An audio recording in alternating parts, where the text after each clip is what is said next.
что за благодарности вручать? За достижение квот?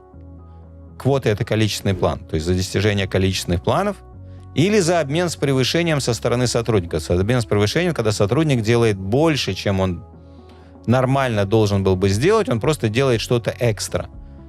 Или за какие-то хорошие поступки. Безусловно, нужно вручать за одно, и за второе, и за третье. И у нас в компании именно так все работает. Мистеру Роналду Уизли за лучшую шахматную партию в Хогвартсе, сыгранную за многие годы, 50 очков. То есть у нас есть благодарности, которые вручаются по результатам отчетных периодов. У нас отчетный период неделя и 4-недельный цикл. Мы называем их циклами. Месяцами мы принципиально не пользуемся. Абсолютно отвратительный, ужасный, неудобный период времени. То есть у нас есть неделя, есть 4-недельный цикл. По результатам 4-недельных циклов вручаются благодарности тем, кто сделал хороший результат, растущие результаты, превысил количественный план. Это то, что вы называете квотой. Безусловно, отдельный список благодарностей. Отдельные благодарности вручаются тем, кто сделал что-то особенное, что-то экстра. Ну, понимаете, вы не все можете вписать в обычные должностные инструкции, вы не все можете измерить обычными метриками.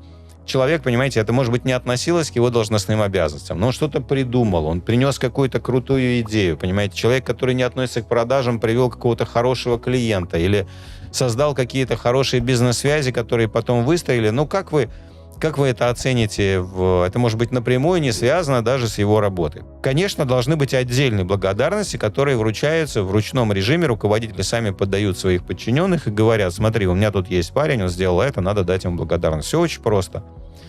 Или за какие-то хорошие поступки. Вот хорошие поступки для меня, наверное, самая непонятная категория. Ну, наверное, это тоже относится... Я так понимаю, что когда вы говорили за хорошие поступки, вы имели в виду что-то позитивное, что-то созидательное для компании. Безусловно. И благодарностей должно быть много. И если вы думаете, что люди устанут от этих благодарностей, нет, они не устанут. А в свое время я как-то посчитал, что одна международная ассоциация дала мне порядка 120 наград. Ну, за много лет, почти там за 10-15 лет. А другая международная организация, она каждый год давала 3-4 награды рейтинговых там, моей компании. И я что-то не заметил, чтобы мы от этого уставали. Каждый раз это было интересно, каждый раз было приятно.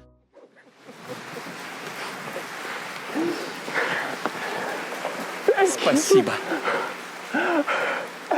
Вы любите меня. Вы действительно любите меня.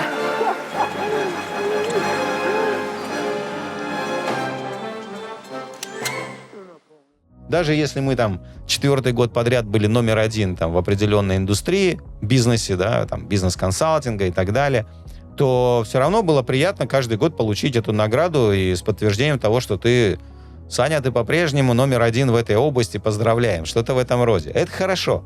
Это ничего не стоит, кроме времени руководителей и некоторого количества красивых бумаг.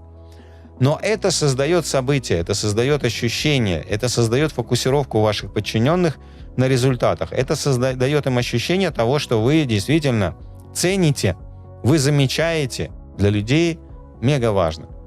Очень важно ощущать себя важными, ощущать уважение, ощущать признание. Это мотивация, это выше денег, это работает лучше, чем деньги, это работает, чем... Я не говорю о том, что не надо платить деньги, надо платить деньги честно, так как договорились, и ваша система зарплаты, она тоже должна быть умной, она должна поощрять то, что вы хотите получить в результате. Но кроме системы заработной платы, вне всяких сомнений, вот такие нематериальные награды, они работают просто великолепно. Кстати, у меня есть целый курс по системе заработной платы и мотивации. Очень хороший курс, и там, кроме наград, зарплаты, там еще десятки других видов конкретных кейсов, примеров рассматривается, как нужно мотивировать людей для того, чтобы они хотели работать, у них было настроение и так далее.